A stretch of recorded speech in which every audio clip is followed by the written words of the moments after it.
আমরা এই মুহূর্তে রেডি হয়েছি। এখন আমরা যাচ্ছি কঙ্কালীতলার মন্দিরে। তো সেখানে যাবো। বাকিরা সব রেডি হওয়ার জন্য এখন ইয়ে রয়েছে, ওরা তো ওই পাশটায় রয়েছে। বাকি বন্ধুরা সবাই রেডি হচ্ছে, আমি আরো অলরেডি রেডি হয়ে বেরিয়ে গেছি। এই যে ম্যাডাম। এখন আমরা যাই কঙ্কালীতলার মন্দিরে। সেখান থেকে আজকে বিকেলে আমরা বেরিয়ে যাবো। কঙ্কালীতলার মন্দির ঘুরে এসে আমরা এখানে চেক আউট করে চলে যাবো সোনাঝুরি পাশটাতে। আমাদের আজকে দুপুরবেলা একটা দুর্দান্ত যাওয়ার লাঞ্চ করার প্ল্যান আছে। দুর্দান্ত জায়গা, ওখানে যাবো, দেখাবো। আর যেখানে যাবো সেখানকার লিঙ্ক টিঙ্ক সব কিছু দিয়ে দেবো, তোমরাও আসতে পারো। খুবই দুর্দান্ত, ওখানে খুব সুন্দর খাবার পাওয়া যায়। সোনাঝুরি ঘাটের থেকে একটুখানি যেতে হয় ওখানে। আমরা দুপুরে ওখানে লাঞ্চ টাঞ্চ করে বিকেলে আজকে আমাদের ট্রেন রয়েছে। বিকেলের ট্রেনে আমরা বাড়ি চলে যাচ্ছি আজকে।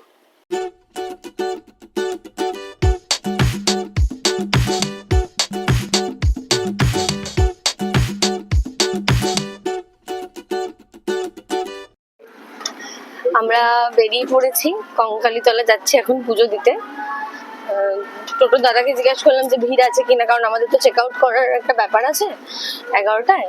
তো আশা করছি তাড়াতাড়ি হয়ে যাবে, সকাল সকালই যাচ্ছি। বিয়ের আগে এসেছিলাম পুজো দিতে, ওই পুজোটা আমার দেওয়ারই ছিল। এরকম সময় এসেছিলাম আগের বছর। যাই পুজোটা দিয়ে আসি।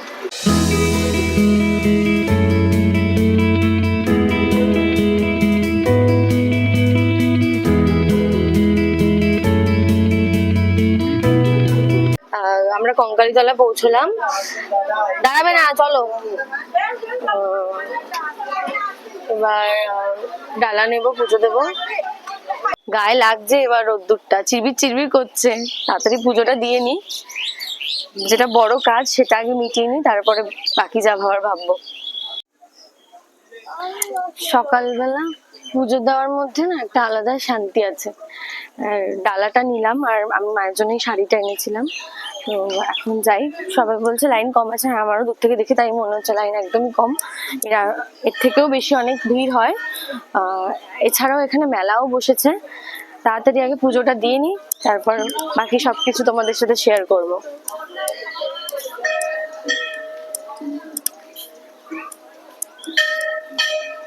তো ভাইরা এখন লাইনে দাঁড়িয়ে আছে।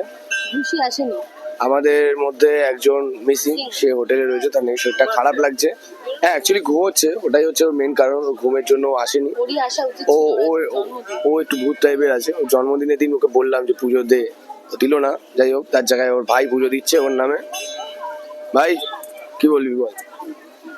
বলবো আমি মন্দিরের নাম শুনেছি, তবে আসেনি কোনোদিনও, বা অতখানি খেয়ালও নেই। শুনে খালিদের মুখে শুনে আসলাম, ভালোই লাগছে। আশেপাশের আবহাওয়া পরিস্থিতি সবই ঠিকঠাক মোটামুটি। বাকি লোকেদের কেমন লাগছে ইরসানি? আমার এই নিয়ে কঙ্কালীতলায় আসা দ্বিতীয়বার। আর যেখানেই মনে করি মা না টানলে কিভাবে আসা যায়। তো জায়গাটা খুবই সুন্দর। অন্তত কেন এই যে একজন পাশ দিয়ে বলছে যে এইখানে, যাই হোক এইসব ব্যাপার স্যাপার তো লেগেই রয়েছে। আমরা আপাতত যেখানে ব্লগ ছোট করতে হবে। আচ্ছা, তোমার কেমন? খুব ভালো লাগছে ভাই। আর কিছু বলবি? মায়ের মন্দিরে আমরা চলে এসেছি, আর কিছুক্ষণের মধ্যেই পুজো দেবো আমরা।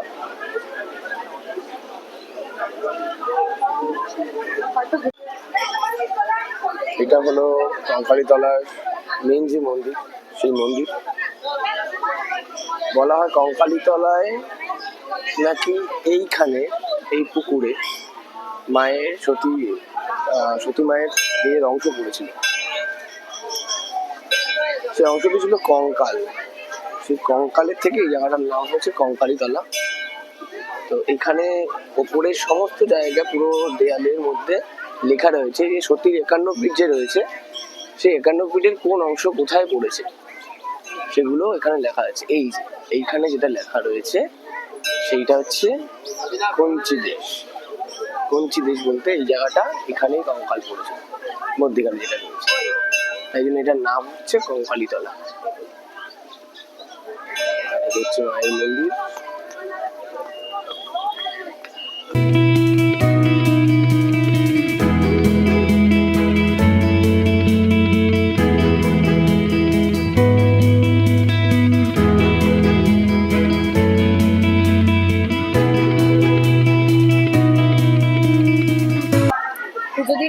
বলো।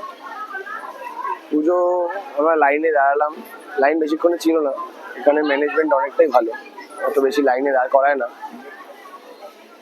যেরকম রানিং লাইনে এগোয়। কিন্তু সবচেয়ে বড় জিনিস হচ্ছে এখানে পুজো দিয়ে শান্তি, কারণ মায়ের কাছে বসে একদম পুজো দেওয়া যায় এখানে। মায়ের কাছে বসে মায়ের চরণ ছুঁয়ে সেখানে পুজো দেওয়া যায়। এই মানে আমি যে ওখানে বসে শুয়ে পড়ে পুজো দিয়েছি তার প্রমাণ এই যে আছে আমার হাতে। আর অল ক্রেডিট গোস টু হুম? না, অল ক্রেডিট গোস টু মা, জয় মা। মায়ের সব ক্রেডিট। মা যদি না টানতো আজকে এখানে আসতাম না। হ্যাঁ, অবশ্যই আমার বউ আমাকে নিয়ে এসছে এখানে। কিন্তু একটা জিনিস মনে করি আমি, যে কোনো তীর্থস্থানেই যাও না কেন বা যেখানেই যাও না কেন, সেই জায়গা যদি তোমাকে না টানে কোনোদিন যেতে পারবে না। আজকে আগের বছর এসেছিলাম লাস্ট, বলছিলাম যে আবার আসবো বিয়ের পরে, এসছি আজকে দুজন মিলে বিয়ের পরে। মা টেনেছে, মা বলেছে ঠিক আছে তোরা আয়, বিয়ের পর তাই আমি আসতে পেরেছি। ভালো জায়গাটা। আমরা মায়ের সন্তান, বুঝতে হবে ব্যাপার। আর মায়ের বড় সন্তান। আমরা সবাই সকলে সমান।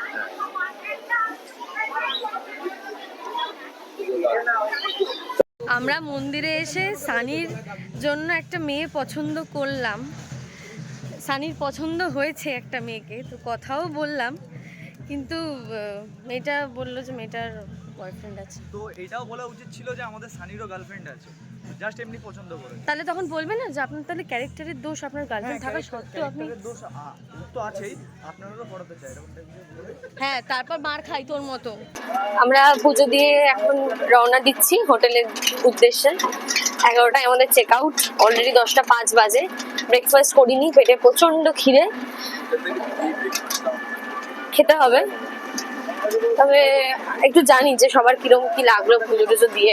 কেমন লাগলো ভাই? প্রথমত খুবই সুন্দর লেগেছে আমার এই নিয়ে তো আগেও বললাম আমি ভিডিওর প্রথমে যে আমার দ্বিতীয় নম্বর বার আসা। আর এখানে সেই জিনিসটা অন্যান্য জায়গায় যেরকম একটা তোড় ঝোড়, একটা হুড়ো হুড়ি লেগে রয়েছে, এই জায়গাটা খুবই শান্তি। ভালো জায়গা। আমি একটা কথা বলি, এখান লোকের জিনিসটা কি? জানিস না? না, সত্যি যে না, এটা হচ্ছে 51 ফিট হচ্ছে এখানে সতী তার শরীরের 51টা টুকরো হয়, টুকরো বলা ভুল হবে, সাংস্কৃতিক ভাষায় খণ্ড। সেই খণ্ড যেখানে যেখানে পড়েছে সেখানে সেখানে একটা করে ভগবানের পীঠস্থান তৈরি হয়েছে। তো এই সব পীঠস্থানের মধ্যে এইটা শেষ 51 ফিট, শেষ স্তর। এখানে কি পড়েছে? এখানে মায়ের কঙ্কাল পড়েছে, মানে শির দ্বারা, ইংরেজিতে যেটা হবে বোন ম্যারো। মানে বোন ম্যারো হচ্ছে পাজর সমেত। না, পাজর সমেত পেছনে শির দ্বারা না, পাজর সমেত ছবি আছে।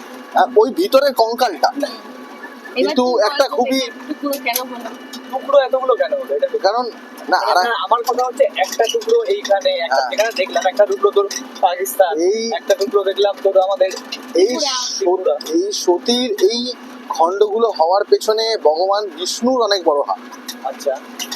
আর তার থেকেও বড় যদি কার হাত থাকে সে হচ্ছে সুদর্শন চক্র, যেটা দিয়ে সতীর খণ্ডগুলো হয়েছিল। অ্যাকচুয়ালি সতী ছিল তো শিবের বউ, আর শিব যখন সতীকে পছন্দ করে সে ছিল মানব রূপ, পৃথিবীতে বাস করতো। আর সতীর বাবা এক বড় রাজা। তো সতীর বাবা যখন জানতে পারে যে সতী এরকম একটি মানুষের সাথে প্রেমে লিপ্ত হয় যে সারাদিন ছালে থাকে পর্বতের উপরে, গলায় সাপ পেঁচিয়ে, মাথায় জটাধারী, তো সতীর বাবা কোনোদিনই রাজি হয়নি যে এরকম একটা ছেলের সাথে তার মেয়ের বিয়ে দেওয়ার জন্য। তো সেই ক্ষেত্রে সতী বিয়ে দিয়ে দেওয়া হয়, ওর বাবা জোর করে দিয়ে নিচে মানে পৃথিবীতে বিয়ে দিয়ে দেওয়ার চেষ্টা করা হয়। সেই ক্ষেত্রে সতী সম্ভবত, আমি হয়তো ভুল হতে পারি কোনো জায়গায়, সতী মানে সম্ভবত দেহত্যাগ করে দেয়। হ্যাঁ, বিবাহতে দেহত্যাগ। অ্যাকচুয়ালি এটা ও যেটা বললো বিবাহ দিয়ে দেওয়া হয়, অ্যাকচুয়ালি মানে একটু কারেকশন করছি আমি বিষয়টা। সেটা হচ্ছে সতীর বিয়ে হয়ে গেছিল শিবের সাথে, শিবকেও বিয়ে করে নিয়েছিল, সেটা ওর বাড়ি থেকে মেনে নেয়নি, সতীর বাড়ি থেকে ওর বাবা কোনোদিনও মেনে নেয়নি। তো একবার ওর বাবা বাড়িতে তাদের রাজমহলে প্রচুর বড় একটা যজ্ঞ করেছিল। সেই যজ্ঞে দেবলোকে সবাইকে নিমন্ত্রিত করেছিল, শিবকে নিমন্ত্রণ করা হয়নি। আর সেইটাই সতীর খুব খারাপ লেগেছিল যে দেবলোকে সব দেবতাদের নিমন্ত্রণ করা হয়েছে, শিব যে মহাদেব তাকে নিমন্ত্রণ করা হয়নি। সেইখানে সতী যায় সেই যজ্ঞের স্থানে গিয়ে সতী বাবাকে বলে যে তুমি আমার স্বামীকে কেন নিমন্ত্রণ করোনি। মহাদেবকে কেন নেমন্তন্ন করো? তখন ওর বাবা মহাদেবের নামে অকথ্য ভাষায় কথা বলেছিল, মহাদেবের নামে খুব অপমান করেছিল মহাদেবের নামে। সেই সময় সতী বলেছিল যে এই অপমান আমি মেনে নিতে পারছি না, আমি এই অপমানের চোটে নিজের দেহত্যাগ করবো। সেই সময় ওই যে যজ্ঞ, মহাযজ্ঞ হচ্ছিল, সেই যজ্ঞের আগুনে নিজে ঝাঁপ দিয়েছিল। এবার ঝাঁপটা দেওয়ার পরে সতী নিজের দেহত্যাগ করে। সেই মুহূর্তে শিব ওখানে এসে উপস্থিত হয়। তারপরে ঘটনাটা সানি বলছে। তো যখন শিব ওখানে এসে উপস্থিত হয়, যখন দেখে যে সতী দেহত্যাগ করে নিয়েছে, তখন সে সোজা সতীর সেই দেহত্যাগ শরীর নিয়ে চলে যায় দেবলোকে, মানে তার পর্বতে। ঠিক আছে, এবার গিয়ে সে শুরু করে এক মহাতাণ্ডব নাচ। চণ্ডাল রূপ, মানে সতীকে কাঁধে নিয়ে সে প্রচন্ড পরিমাণে চণ্ডাল নাচ নৃত্য শুরু করে। তখন সব দেবলোকরা দেখলো যে মহাদেব তার ত্রিনেত্র খোলার একদম সন্নিকটে চলে এসছে। আর যদি ওই সময় ত্রিনেত্র খুলে দেয় তাহলে পুরো পৃথিবী সব ধ্বংস হয়ে যাবে, দেবলোক থেকে শুরু করে সব। তখন সব দেবতারা মিলে বিষ্ণুর শরণাপন্ন হয় এবং তাকে বলে যে আপনি শান্ত করুন মহাদেবকে। তখন বিষ্ণু বলে যে আমি এই মহাদেবকে শান্ত করতে পারবো না, সে শান্ত হবে না। তখন ভগবান বিষ্ণু তার সুদর্শন চক্রকে ডাক দেয় এবং শিব যে সতীর দেহ নিয়ে নৃত্য করছিল পর্বতে, সেই সুদর্শন চক্রকে গিয়ে বলা হয় সতীকে মুক্ত করতে এবং মহাদেবকে শান্ত করতে। তখন সেই সুদর্শন চক্র গিয়ে সতীর দেহের খণ্ড খণ্ড করে এবং ওই প্রতিটা খণ্ড যেখানে যেখানে পড়েছে সেখানে মার এই পীঠস্থানগুলো তৈরি হয়েছে। সেই সতীর দেহের 51টা টুকরো হয়, খণ্ড হয়, বা 51টা বিভিন্ন জায়গায় পড়ে এবং এটা তাদের মধ্যে সব থেকে শেষতম কঙ্কালীতলা। জয় মা কঙ্কালী। আর এই যে গল্পটা, এটা খুবই সুন্দর একটা গল্প, পৌরাণিক কথা। কিন্তু যদি আপনারা মনে করেন যে পড়তেও পারেন, গিয়ে সব জায়গায় পাবেন। আর একটা বাংলা বই আছে এই গল্পটার উপরে, এই গল্পটা নিয়েই, খুব পুরনো একটা বই বলতে পারেন, সাদা কালো, এবং না সাদা কালো না, কালার, মানে সদ্য কালার যখন এসছে, কালারটি মানে কালার জিনিসটা, সেই বইটির নাম হচ্ছে সতী। সেই বইটিতে সব রয়েছে, পারলে অবশ্যই আপনারা দেখবেন। ম্যাডাম খুব রেগে আছে, খুব। ম্যাডামকে রাগিয়েছে কি তোমার সেটা বল। আবার বিপ দিতে হবে আমাকে। আমরা ব্রেকফাস্ট হোটেলে বাইরে যাচ্ছি একদম। আমাদের আসলে যে কমপ্লিমেন্টারি ব্রেকফাস্ট ছিল, আমাদের কমপ্লিমেন্টারি ব্রেকফাস্টটা এখানে দিয়েছে। না, কমপ্লিমেন্টারি যে ব্রেকফাস্টটা ছিল সেটা আমরা যেহেতু মন্দিরে গেছিলাম সেহেতু মিস হয়ে গেছে। ওটা 8টা থেকে কটা পর্যন্ত ছিল? 9টা পর্যন্ত ছিল। 9টা সাড়ে 9টা পর্যন্ত ছিল। এই তো ভাইরা বসছে, মিস হয়ে গেছে, জন্য আমরা খাচ্ছি। আমরা চেক আউট করে নিচ্ছি, এখন বাজে 11:30।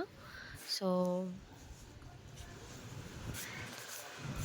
Bye bye hotel. হোটেল থেকে চেক আউট করে সোজা চলে এসেছি সোনাঝুরির হাটে। কিছুক্ষণ টাইম স্পেন্ড করবো এখানে, তারপর আমরা আমার কুটিরে যাব, আম খাবো। চোখ থাকতে হয় আম খোঁজার জন্য। আমের ক্রেভিংস হচ্ছিল, তাই আম খেতে দাঁড়ালাম। তোমার হচ্ছিল নিশ্চয়ই? আম তো আমার বরাবরই জানি তো। তুমি জানো না? হ্যাঁ, আমি তো জানবই।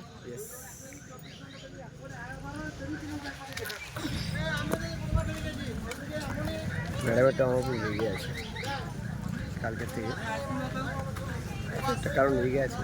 আমরা রাগ ভাঙাতে পারছি না, চেষ্টা করছি, হয়ে গেলে জানি না। মোটেও কোনো রাগ থাকছে না, একটু হাসছে।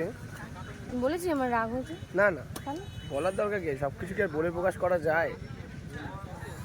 কিছু কিছু এক্সপ্রেশন। চশমাটা খোলো দেখি। না, রোদে চশমা খোলা হবে, হ্যাঁ, অ্যালার্জি হবে।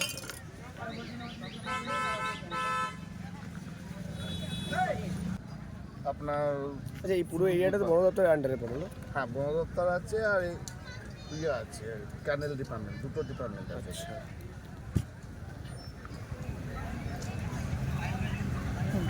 টাকাটা দিন। আমাদের আম মাখা রেডি।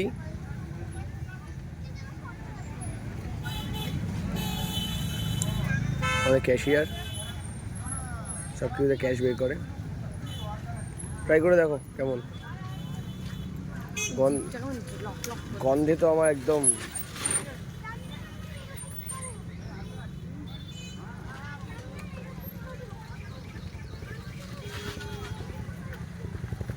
কেমন? অসাধারণ। মশা সানিকে খুঁজছে, মশা ডাক। বাধা আছে? আরে এটা কেনা হয়েছে ওর জন্য। সানি বাধা আছে কি? বাধা আছে, বিপ্লব সঙ্গে আছে, অসুবিধা নেই। সানি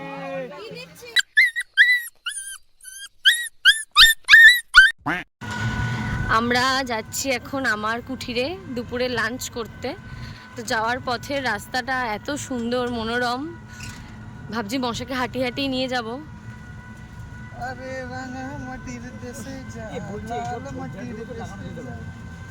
এখান তো কে মানাইছে নাই রে।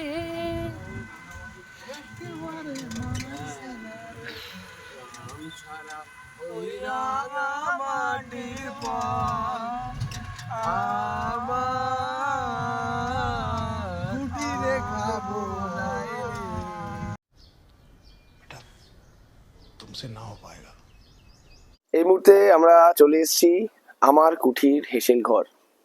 খুবই দুর্দান্ত জায়গা একটা।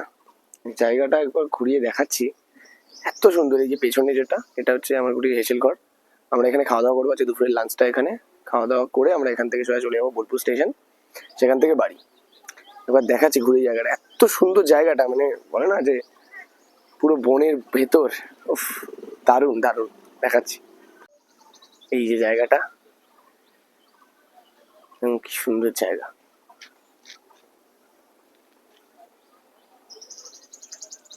অসাধারণ জাস্ট। এখানে দিয়ে লাল মাটি,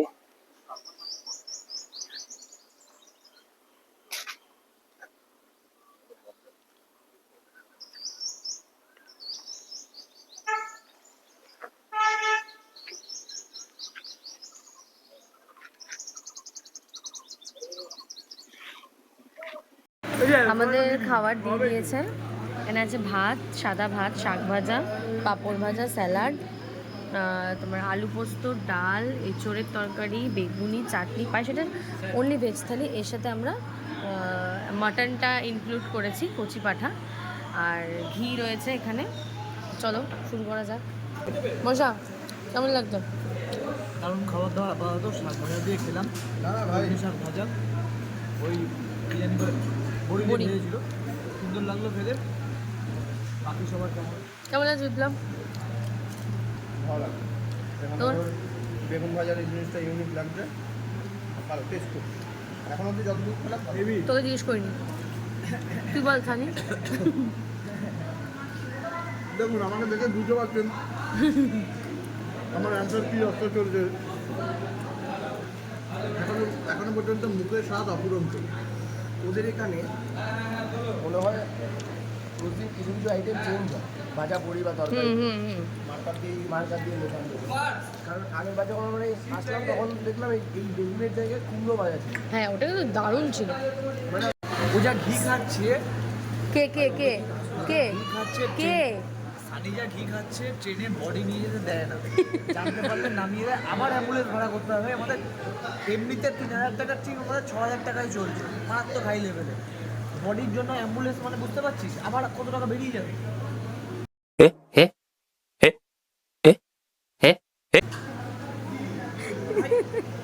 ট্রেনে বডি নিয়ে যেতে দেয় না। চার বাটি ঘি শেষ করে দিয়েছে, চার বাটি। এরকম বড় বাটি 4 বাটি ঘি খেয়েছে।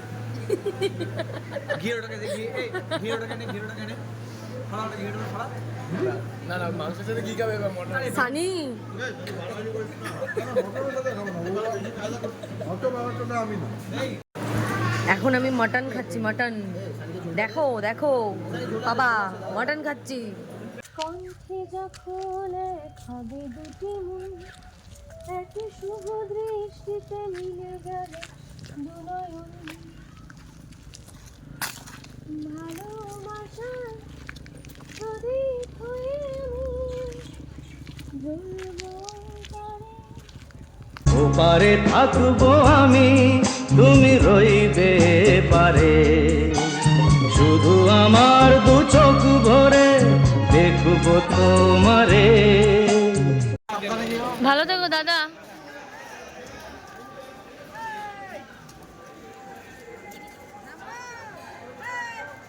আমরা বোলপুর স্টেশন এসে গেছি। আমাদের 5:30টায় ট্রেন, এখন আমরা ওয়েট করব 1 ঘন্টা, সবে 4:30 বাজে। টাটা বোলপুর। যা জেনারেলে